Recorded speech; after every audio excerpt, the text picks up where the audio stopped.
In the distance, a whimpering sound rises just above the soft chime of a grandfather clock. Colleen Braddock pauses and listens, but the sound is not repeated. She dismisses it as her imagination and saunters into her spacious bedroom. Colleen is thinking about how much she loves the extravagant fundraisers at the prestigious Westchester Country Club in upstate New York. The people, the conversation, the lively entertainment.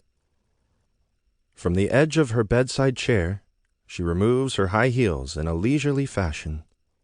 Then she stands and slowly unzips the back of her stunning evening gown, unhooks her lace-covered bra, and drapes them over her chair. Now naked, except for her panties, she reaches for the cream-colored silk negligee carefully laid out for her by the maidservant. Her long, strawberry blonde hair, still slightly curled from the evening's festivities, drapes over her firm breasts. She slides the negligee over her head as she walks to her dressing table. She brushes her hair with long strokes as she admires her reflection in the mirror. "I wish Patrick could have been with me tonight," she thinks. "Everyone misses him when he's not there." She reaches across the four-poster bed to pull back the quilted comforter. Using a small step stool, she gently climbs into bed, thinking on how she feels too excited to sleep. She grabs the novel she has been working on and burrows into her overstuffed pillows. Thoughts of the stimulating evening return as she thumbs through to her bookmark, presses the pages back, and takes in the inviting scent of the printer's ink. So many dances, such lively music, such sumptuous food. Patrick would have loved this party, she thinks. Not for the first time, she wishes he had graced her with his company that night. But then again, she couldn't begrudge him his desire to join their two grown sons, Nick and Andy, on their annual hunting trip with clients. She suspects, however, that had he been at the club that night, her husband would not have appreciated all the male attention she had received, thanks to the daring dress she had worn. She enjoys a guilty delight in the thought. After struggling to read several pages, her eyes become heavy and slowly close. Her breathing deepens as she allows the story to carry her into sleep.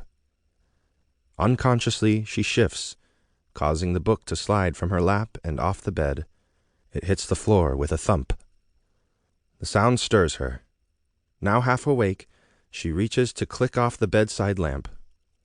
She takes a long, deep breath and pulls the comforter to her chin, wanting to regain the restful slumber. Her overtired body betrays her, and she struggles to return to her peaceful state. Colleen recalls stimulating conversation, rich food, fine wine. It all combines to cause her to toss and turn for what feels like hours.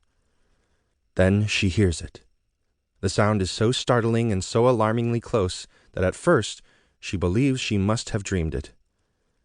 Disconcerted, she sits upright on the edge of the bed, trying to clear her thoughts. But when she hears it again, she can't help herself. Although not entirely awake and very much alone in the house, she feels compelled to investigate. It's 3 a.m, and her bedroom is awash with light from the full moon. She moves cautiously in the moonlight, reaching for the robe folded carefully on the padded chair next to her bed. In her bare, lily-white feet, she tiptoes down the hall to the stairs.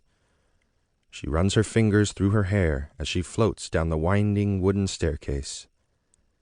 With her willowy frame and flowing negligee, she realizes she must look like something of a ghost in the eerie blue-gray light of the grand entry hall.